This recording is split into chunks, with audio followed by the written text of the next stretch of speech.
말씀은 달아보시는 하나님 주제로 은혜로 나누겠습니다. 하나님께서 세상을 창조하시고 하나님이 S시대, S세상을 BC 몇 년 이렇게 구분하시고 AD라고 새 시대를 구분하셨습니다. 이 구분하는 기준은 예수 그리스도십니다. 예수께서 이 세상에 오시는 그 시간을 기준으로 그 이전의 세계를 시대라고 말하고 예수님이 오신 이후로 지금까지 2025년까지를 새 시대라고 말하며 그것을 우리 말로는 서기 혹은 AD로 표현합니다. 그렇게 될 때 창조하신 하나님께서 세상도 마감하실 것입니다. 세상의 처음과 나중을 주께서 이루셨으니 즉 주님이 성경을 통해서 말씀하실 때 나는 처음과 마지막이고 나는 알파와 오메가고 나는 시작과 끝이다. 그러면서 시작도 주님이 하셨고 세상을 시대와 새 시대도 주님이 가르셨고 그렇기 때문에 세상을 끝도 주님이 결정하시고 주님이 마감하실 것입니다. 그러면은 이렇게 세상을 주관하시는 하나님께서 역사의 물꼬도 열고 돌리고 하는 것은 당연합니다. 역사를 만드시는 분도 하나님이십니다. 앞으로 다가오는 대통령 선거는 대한민국의 역사를 어디로 흐르게 하는가에 대한 중요한 기점이 될 겁니다. 이전의 대통령 선거는 완전히 다른 시대를 만드는 이런 이 대통령 선거가 될 겁니다. 그래서 우리는 대한민국의 역사가 어디로 흐르는가에 대해서 집중하시고 판단하셔서 좋은 우리가 원하는 대통령을 서야 됩니다. 그렇게 된다면 세계 역사의 기적의 민족, 우리는 세계 역사 속에 있는 기적의 민족이고 대부흥의 민족이고 경제 대국의 나라입니다. 이것을 이어갈 것이냐 아니면 주저앉을 것이냐라고 이번 대선을 통해서 결정될 것입니다. 그래서 여러분이 잘 선택하셔야 됩니다. 앞으로 다음 달부터 제가 오늘과 같은 설교를 한 달 이상은 절대 못해요. 이제 대통령 선거 기간이기 때문에 시국에 대해서 말을 못합니다. 그래서 오늘 여러분과 은혜를 나눌 것은 성경에 있는 오늘 말씀을 가지고 우리가 역사를 어떻게 바라볼 것인가를 은혜로 나누고자 합니다. 하나님이 세상을 만드시고 시작하시고 세상을 시대와 새 시대로 가르시고 그리고 세상을 마감하실 하나님이 이 세상의 역사를 주관하시는 것은 당연합니다. 대한민국의 역사도 하나님이 개입하셔서 그 역사를 주관해 주시기를 원합니다. 오늘 본문 말씀으로 가면 배경을 좀 설명해 드릴게요. 대제국 바벨론 왕국이 멸망으로 들어간 사건을 오늘 기록하고 있습니다.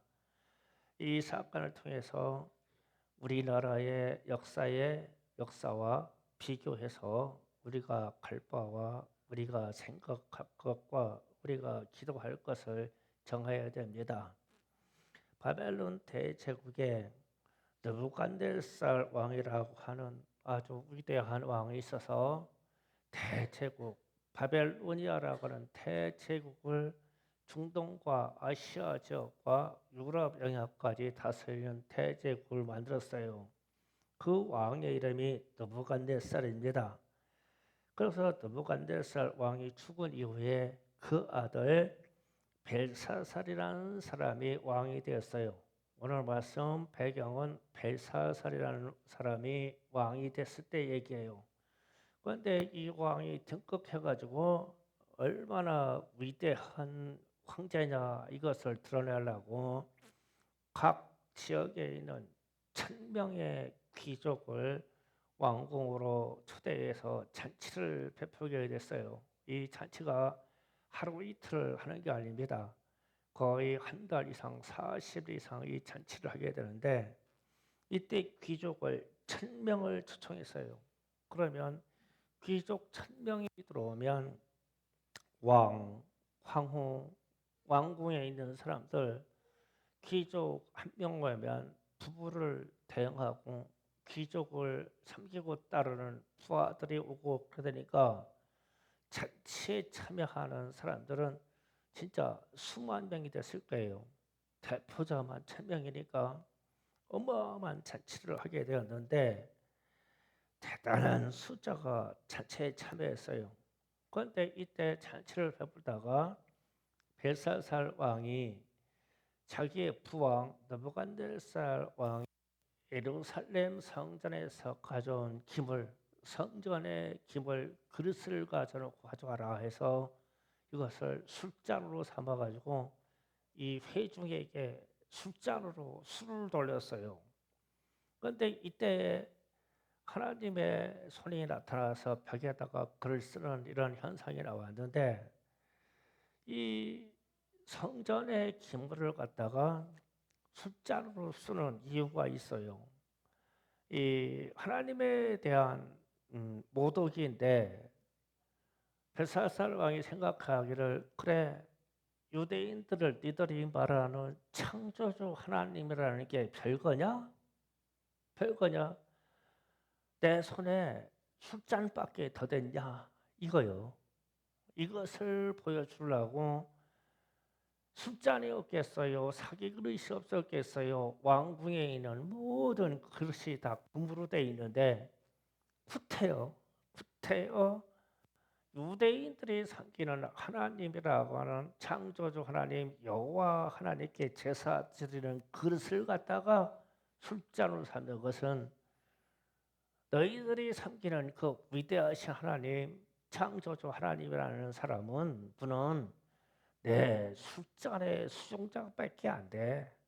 이거에 대한 퍼포먼스를 하는 거예요. 액션을 베푸는 거죠. 그러면서 나는 창조주 하나님보다 위대한 왕이다. 이거를 행위로 보여주려고 그런 거예요. 그리고 나서 그렇게 하나님을 조령한 후에 그들의 우상을 찬양합니다. 그래서 5장의 3절 4절에서 보면 그렇게 나와요.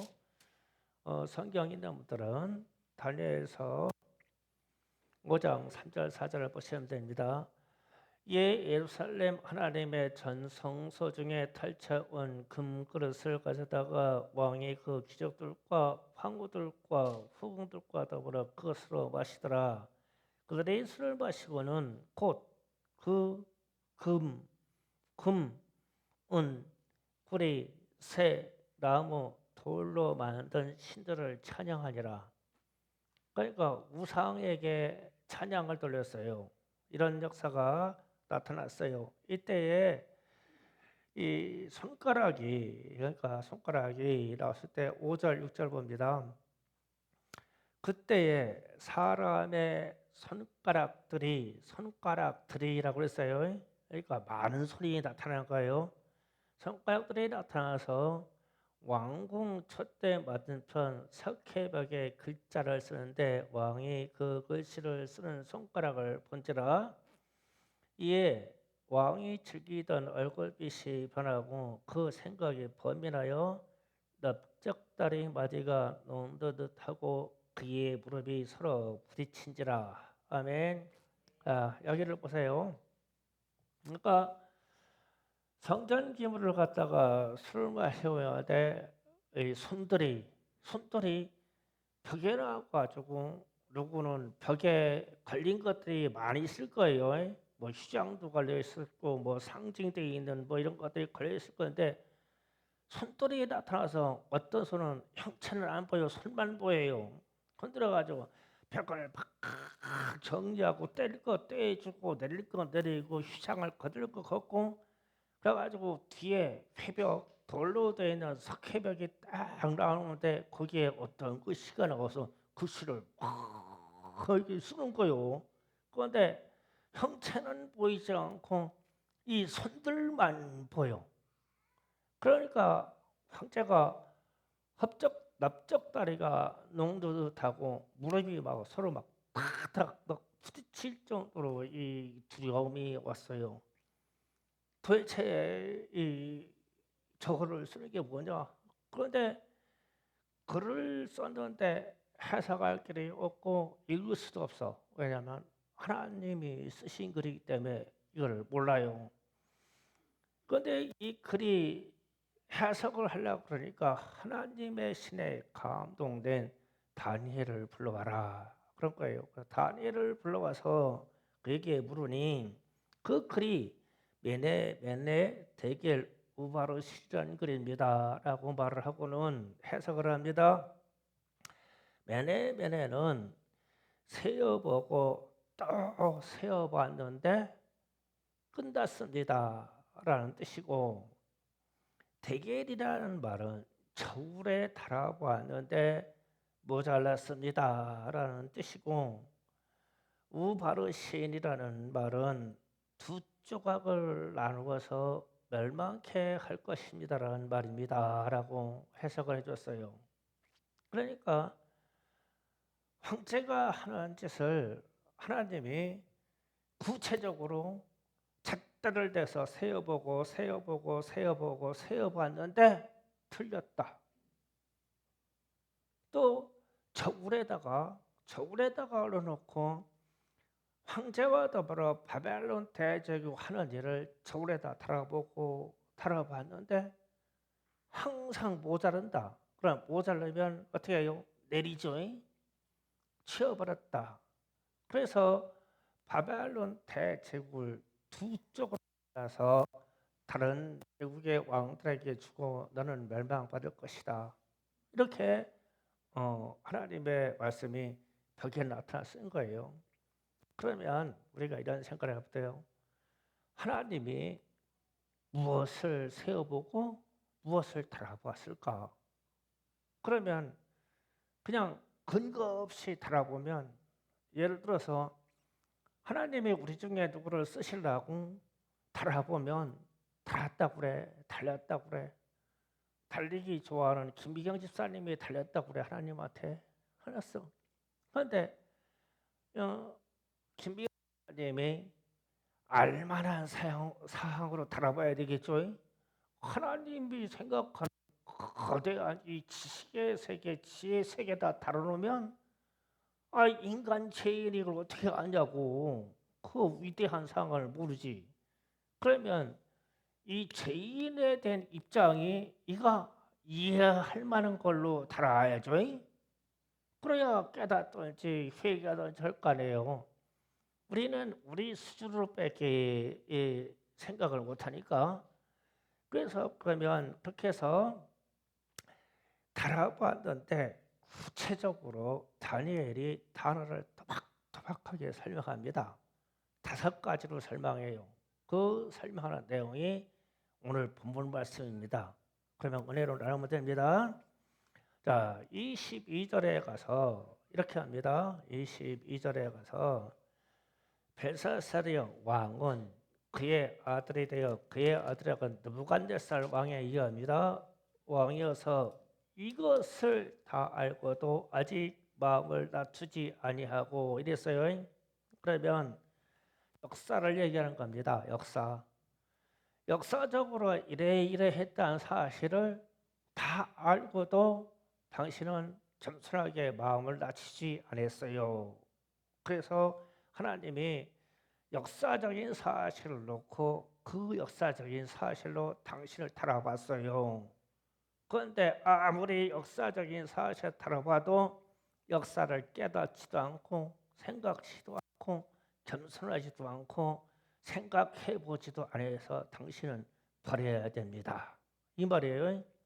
그러면 역사를 알아야 돼요. 그러면 느부갓네살 왕이 어떤 일이 있었냐면 대제국을 통일한 이후에 이가 왕궁에 있는 그 이 정원 꼭대기 위에 딱 해서 이 바벨론 도시를 자기 수도를 바라보니까 야 어마어마해 막 야 내가 이 대제국의 이 수도를 이렇게 다 이루었어 어마어마해 그러는 순간 내가 이 제국을 이루었어 하는 순간 하나님이 그를 쳤어요. 쳐서 갑자기 정신 이상이 돼가지고 7년 동안 버려워져서 소처럼 풀을 뜯어먹고 실제로 소처럼 네 발로 기어다니면서 풀을 뜯어먹고 머리를 감지 않고 손발톱을 7년 동안 깍지라해서 손발톱이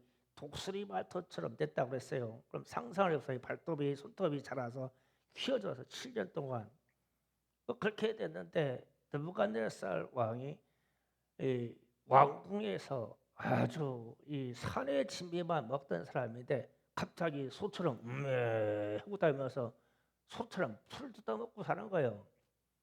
그래서 이 황제니까 죽이지는 못하고 그렇게 버려두었지. 집에 들어가고도 안 들어와. 짐승의 영이 들어가서 짐승처럼 살으니까 미쳐가지고 그렇게 돼서 그게 역사의 기록이 됐어. 7년째 되는 날 느부갓네살이 내가 왜 그랬냐라고 하면서 깨달으면서 하나님이 나를 치셨다는 것을 아시고 그 정신이 돌아오니까 하나님이 느부갓네살에게 정상적인 정신을 돌려줬어요. 그래서 일어나가지고 천하 주제에 하나님밖에 없고 생사를 주관하며 대제국을 주관하시 역사를 주관하시는 분은 하나님밖에 없다라고 역사에 기록했어요. 후대의 자손들에게는 내가 겪은 이 사건을 자세히 알아서 교훈을 삼아라. 그래서 느부갓네살 왕이 그 이후로 겸손한 통치자가 되어서 하나님을 인정해가지고 이 대제국을 잘 다스립니다. 그 아들이 왕이 됐어요. 그러면 이 역사적인 사실을 알고 있죠. 알고 있는데 야 아버지가 인정한 그 여호와 하나님이 대수야 그가 쓰던 그릇을 가져와 술을 따르라 이런 거예요. 낮추지 아니해서 그를 하나님이 그렇게 하셨다. 그러면은 왜 이 말씀을 꺼내서 오늘날 우리의 현실로 가져오려고 하냐면 우리나라는요 해방 직후 6.25 전쟁 후에 우리나라가 얼마나 가난했던지 여기 계신 우리 이상권 장로님 세대는 알아요. 제 세대는 약간 알아요. 그런데 지금 50대, 30대까지는 전혀 몰라요. 그 밑에 우리 청소년들은 전혀 몰라요. 그런데 이 역사가 무진 먼 역사냐? 80년밖에 안 됐어요. 이 역사가요. 80년밖에 안 됐는데 우리는 그 역사를 잃어버리고 살아요. 벨사살 왕처럼 접어버리고 살아요. 우리는 이 역사를 기억해야 돼요. 전쟁 후요. 6.25 전쟁 전후로 해가지고 지구상에 제일 빈국이 대한민국이었어요. 제일 가난한 나라. 제일 가난한 나라 일본이 한반도에 있었어요. 6.25 전쟁 이후에 얼마나 가난하냐면 우리는 이 땅에 있는 풀뿌리하고 모든 진짜 나무 껍질하고 풀뿌리를 뽑아가지고 그거를 갈아서 삶아서 먹어도 허기를 채우지 못했어요. 얼마나 가난하냐면 미국은 국물이 남아서 태평양 가운데다가 수장시켰어요. 어마어마한 양을 수장시켰어요. 그런데 이승만 대통령이 이걸 알고 그거 짐승도 아무런 곡물과 짐승도 먹지 아니하는 분유 지금 말하는 분유가루를 우리에게 달라. 우리 백성들이 갖다 끓여 먹으면 그게 배라도 채워지지 않겠냐. 그래가지고 분유가 우리나라에 처음 들어왔는데 나는 그 분유 먹어봤어요. 저는 그 먹어봤어요. 미국에서 들어온 분유요. 널널해가지고 색깔이 변한 거예요. 그냥 못 먹게 했어요. 반드시 끓여 먹으라고 그랬어요. 끓여 먹었다면 막 지방만 분유 속에 지방만 끌어올라가지고 먹으면 우리는 분유로 숙달할 땐 속이 아니기 때문에 풀뿌리를 먹어서 숙달할 땐 속이기 때문에 설사해요. 그런데 그거라도 먹어야 우리 애들이 살아요. 그렇게 가난했어요. 그것뿐만 아니에요. 거지가 제일 많은 나라. 이 거지 불황가가요 마을마다 동네마다 다 있었어요. 거지가 얼마나인지 말아요. 우리 뒤에는 기석 씨도 거지 많이 봤죠. 거지 많았어요. 부모 형제도 없고 버리치는 애들 때문에. 그래서 거지왕을 뽑았을 때 대한민국에서 거지왕 1대 왕이 거지왕이 됐어요. 이름이 뭔뭐라고 하는 사람이 있어. 그만큼 거지가 많았어요. 굶어 죽는 아이가 가장 많은 나라였어요. 굶어 죽는 아이가. 그것뿐만 아니에요. 회충이 많아서요. 회충에 가입한 사람 많아가지고 배가 볼록한 아이가 많았어요. 회충 감염 때문에. 그래가지고 선교사들이나 외국에서 온 사람들이 검사를 해보면 똥을 검사해보면 똥 안에 회충, 요충, 알이 막 하얗게 있어. 그래가지고 약 하나 먹이면은 먹어가지고 똥을 썰어놓으면 회충이 막 바가지로 막 밖에 쓸어나와. 우리는 그렇게 가난했어요. 그게 이 역사가 멀리 있는 역사가 아니에요. 한 끼 이상을 물로 배채우던 나라가 있었어요. 곡물이 없어서. 그게 먼 역사가 아니에요. 이 역사가 80년밖에 되지 않았어요. 그런데 우리는 다 잃어버렸어요. 만약에 우리 근대사를 찾아놓지 아니하면 이 역사를 우리가 기억하지 아니하면 우리는 다음 세대에 희망이 없어요. 이걸 바탕으로 알아야 돼요. 벨사살 왕이 자기 아버지 부왕이 정신상이 돼서 소처럼 풀을 뜯어먹고 살았다는 게 역사책에 기록이 돼 있어요. 이게요, 역사책에. 그러면서 거기에 느부갓네살 왕이 뭐라고 했냐면 천상천하의 하나님 창조주 하나님 외에 이 세상에 주관하고 이 세상의 역사를 주관하신 분이 없다. 그러니 내 후대에 나오는 사람들은 여호와 하나님을 인정하고 국가의 운명을 그에게 물으라고 그렇게 기록해놨어요. 그런데 까마득히 잊어가지고 여호와 하나님이 이게 뭐냐고 그 기울을 갖다가 숫자로 가지고 퍼마셔버렸어.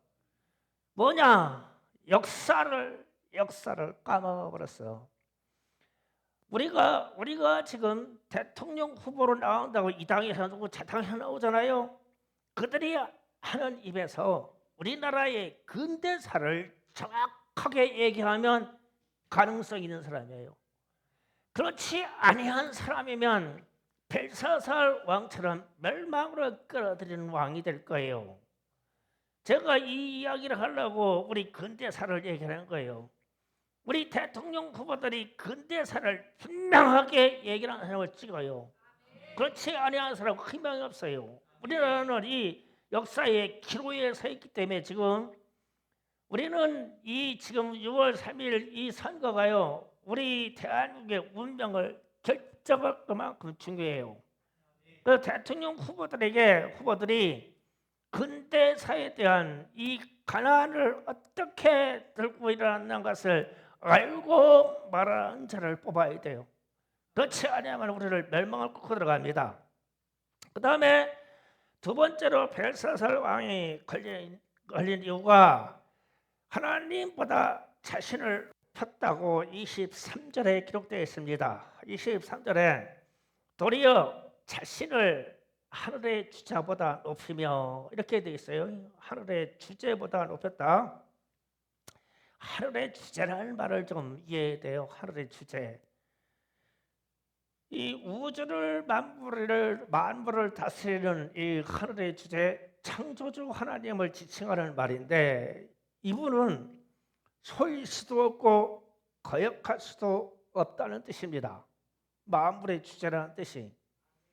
그래서 느부갓네살 왕이, 선왕이 뭐라 했냐면은 이 만국 만물의 하늘의 주제라는 말을 먼저 부왕이 써놨어요.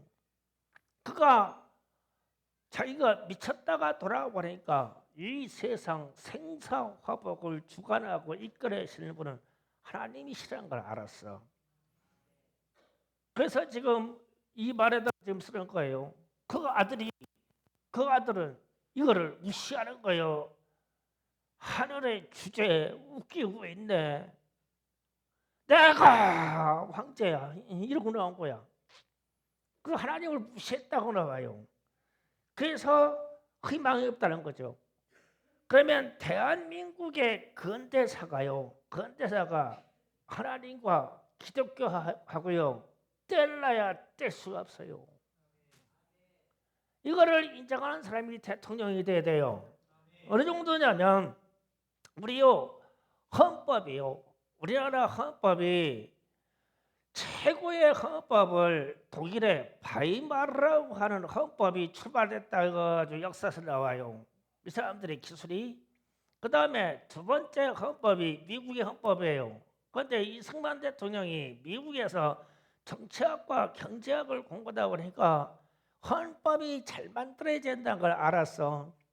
그래서 우리나라의 헌법을 도리어 미국에 있는 헌법학자들이 우리나라 것을 연구해요. 얼마나 이 소설이 잘 되어 있는지. 그런데 여기에 왜 이 소설이 그렇게 들어왔냐면 기독교적인 정신과 미국에 있는 헌법을 토대로 해서 바탕으로 만들었기 때문에 이 헌법이 나온 거예요. 그래서 우리나라처럼 대통령 이 대법관이 판결했는데 여야 할 것 없이 모두 다 꼼짝없이 복종하잖아요. 왜 그러냐면 이 헌법이 잘 돼 있기 때문에 그래요. 그래서 이게 순종되는 거거든요. 그러면 이 헌법이 이 기독교의 정신으로 들어와 있어요. 그러면 우리나라의 모든 대한민국은 기독교의 정신으로 다스려지고 있는 거예요 지금요. 헌법이 그러니까 근대사회에 들어올 때요 새마을운동이요 기독교의 바탕에서 나온 거예요. 그래서 그때 당시에 새마을운동할 때 외치는 구호가 있었어요. 하늘은 스스로 돕는 자를 돕는다. 들어봤을 거예요. 하늘은 스스로 돕는 자를 돕는다. 이윤창 장로님 들어봤죠? 그 초등학교 다닐 때 이거 외쳐야 됐어. 하늘은 스스로 돕는 자를 돕는다. 자주 차림 협동. 자주 차림 협동. 하늘은 스스로 돕는 자를 돕는다. 그러니까 누구에게 손 벌리려고 하지 말고 누구에게 도와달라고 하고 스스로 노력해서 막 일어나려고 하는 사람을 하나님 이렇게 주신다. 이게 새마을 정신에 들어간 정신의 모토예요. 이게 어디서 왔냐면 이 성경에서 도입된 말이에요. 그래서 조영기 목사님도 이 말을 추천했고 그 다음에 가나안 농군학교를 운영하시던 그 장로님도 이 말씀을 추천하고 해가지고 박정희 대통령이 이 말씀을 수립해가지고 새마을운동을 만들어 놓은 거예요.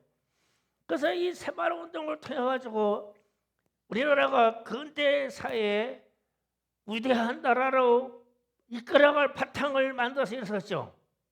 그러면 이 새마을운동의 모토를 전 세계 지금 가난한 나라들이 이걸 수입해 가요. 그런데 우리는 없애고 있죠. 새마을운동 흔적을 다 없애버리고 있잖아요. 우리는 이상한 나라예요.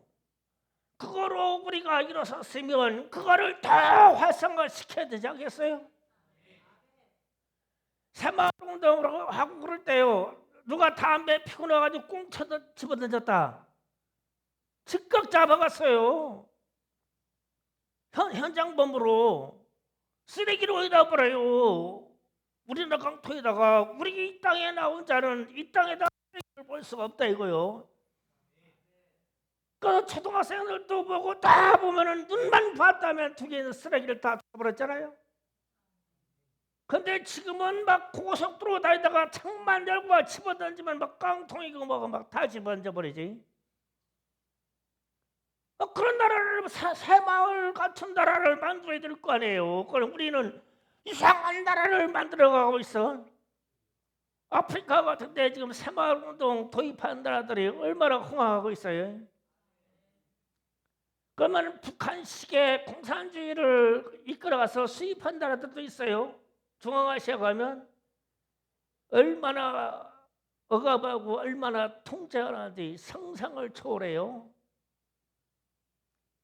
우리 근대사의 새마을운동을 뺄 수가 없어요. 나는 이번에 대통령 나온 사람이 좀 거창하게 뭐하고 몇 조 원을 뭐다 투자하고 몇 조 원을 뭐하고 이 얘기하지 말고 나는 새마을운동을 다시 회복하며 국민 질서를 다시 세우고자 한다. 이런 사람 좀 나왔으면 좋겠어요. 그러면 희망입니다. 그러면 저절로 하나님을 높일 수밖에 없으니까 정책이 하나님을 높이는 정책으로 갈 수밖에 없어요. 벨사살 왕이 그가 왜 죽게 되었냐면은 세 번째로 성전 기물로 술을 마셨다고 기록이 나와요. 24절 중간에 성전 그릇을 왕 앞으로 가져다가 왕과 귀족들과 황후들과 후궁들이 다 그것으로 술을 마시고 이랬어요. 이것 때문에 망한다 얘기했어요. 그러면은 이 말은 방금도 말씀을 도입할 때 얘기를 했지만 모독입니다. 모독. 하나님에 대한 정면 도전이에요. 하나님이 뭐냐? 깨봤다 거기서 하나님을 수송하는 이 그릇이 내 술잔밖에 더 됐어? 이 얘기입니다. 하나님에 대한 모독입니다. 그러면 이 땅에서 하나님에 대한 모독이 일어나면 우리는 희망이 없어요. 그런데 지금 그렇게 들락하는 조짐이 많죠. 자, 2주 전에 이런 일이 있었어요. 해외 토픽했던 뉴스에 영국에 있는 대법원이 판결을 했는데 이런 판결을 했어요. 태어날 때 여성으로 태어난 사람이 여자다, 이 판결을 했어요. 그래서 나는 그 판결도 없고, 자, 대법원에서 저 사람들이 평생 법 공부를 얼마나 많이 한 사람들이냐. 그런데 충성교회 애들부터 다 여자가 태어날 때 여자로 태어나게 여자지, 그거를 대법원에서 판결해서 이 판례로 남겨야 되는 시대가 됐어. 야, 영국의 대법관들 완전 등신이다. 여자도 구분하고 남자도 구분을 못하는구나. 그러면 뭐 우리나라는 안 그럴까? 이게 왜 얘기 나왔냐면 인권이라는 문제 때문에 성소수자를 보호해야 된다, 동성애자들을 보호해야 된다라는 취지로 어떤 남자가 나는 암만 생각해도 마음이 여자예요. 나는 탈구난 것만 잘못하고 나왔지 여자입니다. 이러면서 여성행위를 하네. 그러니까 너는 여자로 살아라. 화장실도 같이 쓰고 교도소 갈 때도 여자 교도소로 가야 돼요. 그래가지고 거기 가서 또 남자 지도요. 그래가지고 이게 전 세계 이슈가 됐어. 그래서 대법원에 청원을 넣었어요. 이럴 경우에 이게 여자입니까? 그러니까 대법원에서 그런 등신들도 있어. 태어날 때 여자가 여자다. 이거 모르는 사람. 그러니까 무슨 말이냐면 애당초에 하나님의 신성에 대해서 도전이 돼버렸어 세상이. 그러면 우리나라도 이 초점이 많이 있죠. 전번에 대법관들이 퇴임할 때 동성애 부부를 인정하는 판결하고 퇴임했어요. 그 희한한 일이에요. 임기 중에 그걸 하면 여론이나 뭐 난리 나니까 계속 체로했다가 퇴임할 때 세계적인 이슈가 되는 것을 홀딱 판결하고서 퇴임해 버리네. 그래가지고 이 법이 먼저 대법관이 판결로 통과시켜놨다 그러니까 그 이하에서는 또 입법 체계를 만들어가. 그러면 이제 동성애 이 통과되는 건 기정사실이에요. 이번에 대통령이 바뀌면 기정사실이에요. 그러면 이제 여자가 여자인지 남자가 남자인지 몰라. 그 여자가 후딱 벗고 들어와가지고 나는 달린 것만 달렸지 난 남자요. 그러고 가지고 남자와 자식 들어오고 남자 목욕탕 들어와. 문말로 나가라고 하면 큰일 나. 속이 남자라는데. 그래서 지금 와가지고 영국이나 서구 사회에서 큰일 났어. 이 문제 때문에. 남자가 여자가 구분이 안 돼요. 그러니까 태어날 때 여자가 여자다. 이거 모르는 사람 없잖아. 그 세상이 지식이 있고 지혜롭다 하나 이렇게 어리석어졌어.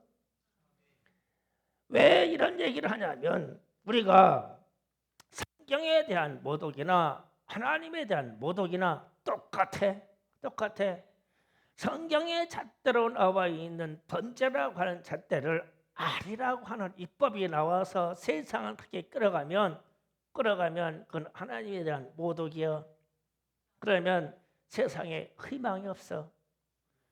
이번 대통령 후보로 나온 사람들이 지금 얘기하는 성경의 모독과 그 다음에 지금 이야기하는 이 동성애 입법에 대해서 입 하나 빵긋 안 할 거예요. 안 해요. 왜 그러냐면 할 수가 없는 게 먼저 대법관들이 이거를 법으로 열어놨어요. 그러니까 입법 체계에 시켜가지고 동성애가 활성화되게 만들어야 되는데 나는 동성애 반대합니다. 이랬다면 푹 떨어져.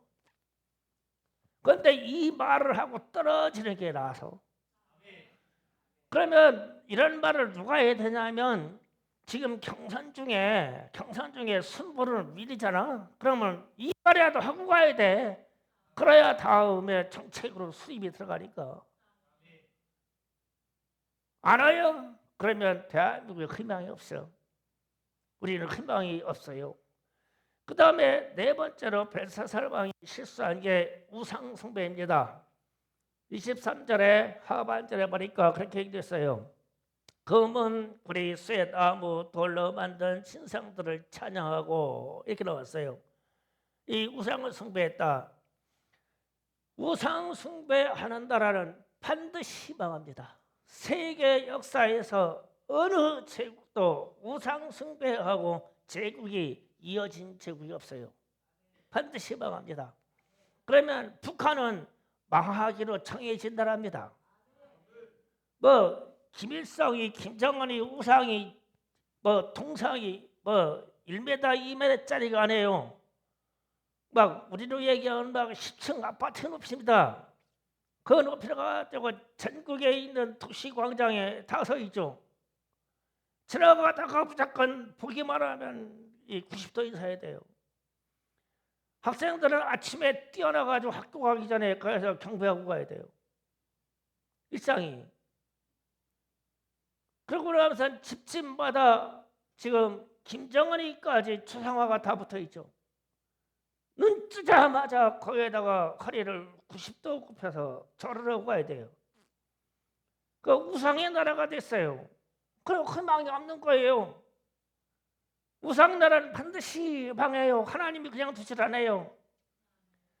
그 안에서 지금 신앙을 지키고 있는 기도하는 이 사람들을 하나님이 보호 보존하기 위해서 약간의 시간을 주는 거예요. 이 사람들의 기도 때문에 반드시 망해요. 북한 왕조는 망합니다. 이게 정해진 역사 순서예요. 그런데 남한에서 그 나라가 좋다고 하는 사람은 또 회개한 사람이에요. 정신 나간 사람들이에요. 그런데 우리는 또 그것을 하려고 그래요. 북한이 좋대요. 그 회개한 나라 하나님이 멸망시키기로 정해진 나라예요. 북한이 하나님을 모르던 땅입니까? 평양 대부흥과 원산 대부흥과 시주의 대부흥이 났을 때 성령이 오셔서 그 땅을 얼마나 만져놓은 줄 알아요? 모르는 나라가 아니에요. 그렇게 세웠던 교회마다 교회 틀을 다 밀어내고 김일성이 김정은이 동상을 세워놨어요. 교회 다 깎아버리고. 그런 나라를 하나님이 그냥 주시겠어요? 반드시 멸망시켜요. 그런데 왜 북한이 좋다고 하는 거예요? 그럼 거기로 가서 멸망받아요. 그럼 되잖아요. 그런데 지금 이런 말을 안 해요. 저는요, 우리나라 애국가 중에서 동해물과 백두산이 마르고 닳도록 하나님이 보호하사 우리나라 만세. 그러면 야, 어떤 신이 그 높은 백두산이 그냥 닳도록 사랑해 주는 민족이 어디 있고, 동해물을 퍼다가 마르도록 사랑해 주는 민족이 어디 있을까? 유대인들도 이만한 사랑 받았을까? 그러면 우리는 이 애국가만 부르면 막 가슴이 막 그냥 쿵떡쿵떡 해야 돼요. 이게요. 어떤 하나님이 백두산을 막 갈고 닳도록 사랑해주고 동해물과 태평양 바다를 다 마르도록 사랑해주겠다고 하는 그런 하나님을 모시는 나라가 어디냐고. 이 조선민족이, 대한민국이, 그리고 전 세계의 어떤 제국의 찬송가에 아니면 애국가에 그렇게 하나님이 이 땅을 사랑해주고 이 민족을 사랑해준다고 담는 애국가 가사가 어디가 있겠냐고. 우리는 그런 사랑을 받고 있죠. 그러니까 우리는 우상 숭배를 할 수 없는 거예요. 우상 숭배하는 나라하고 손을 잡을 수가 없고, 그 북한에 있는 그 우상 천지는 멸망받게 정해져 있어요. 정해져 있는데 왜 참 멸망받기로 정해진 나라의 주체 사상을 따라가려고 하냐고요. 우리도 멸망받죠. 그럼 안 된다고 하는 대통령 후보를 우리가 선택해야 되는 거예요. 그거 안 된다고. 다섯 번째로 말합니다.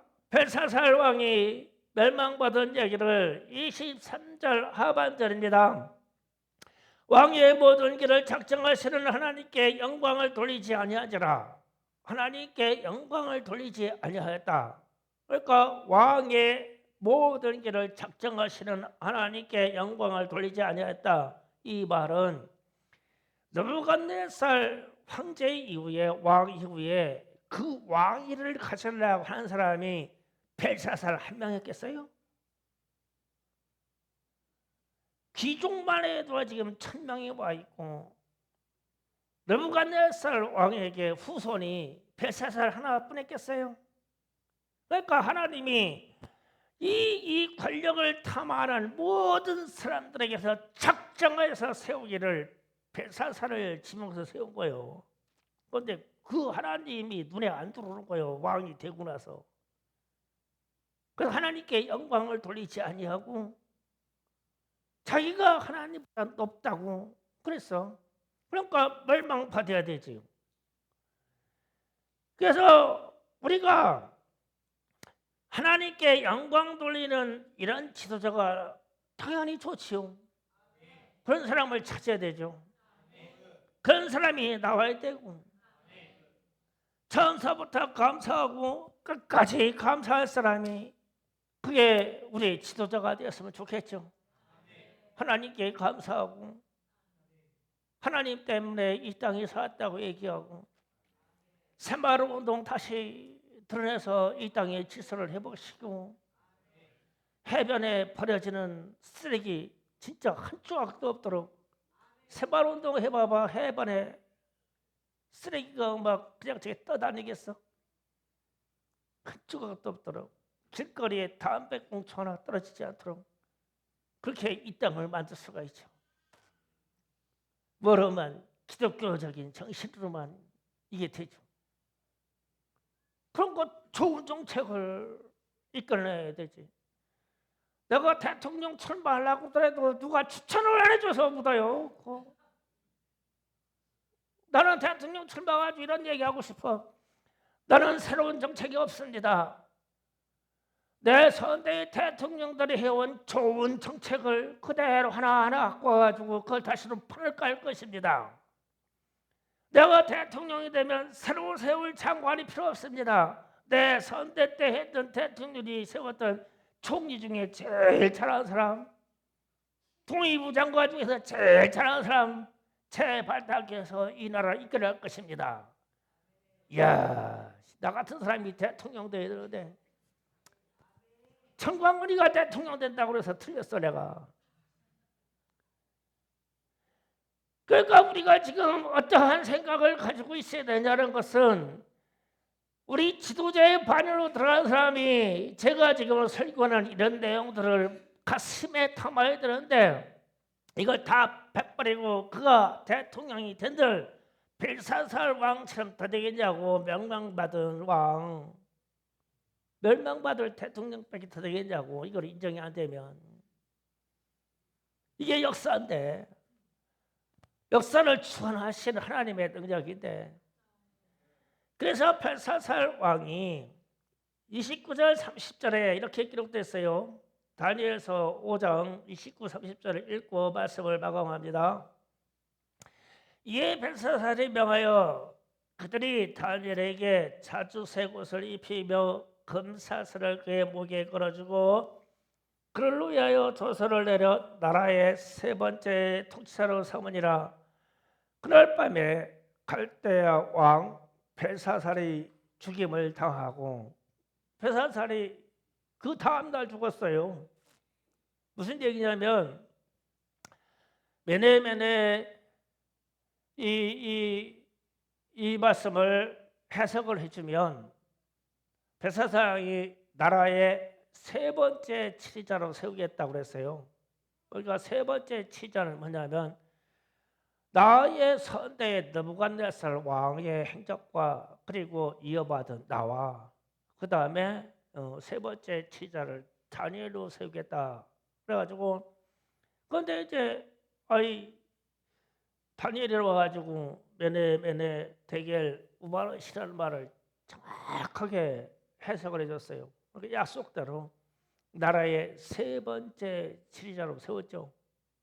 사람을. 그리고 나서 그날 저녁에 죽었어. 야, 하나님이 심판을 얼마나 초급속도로 하셨어요. 오늘 말씀 달아본 상황, 세어본 상황 5가지에 걸려서.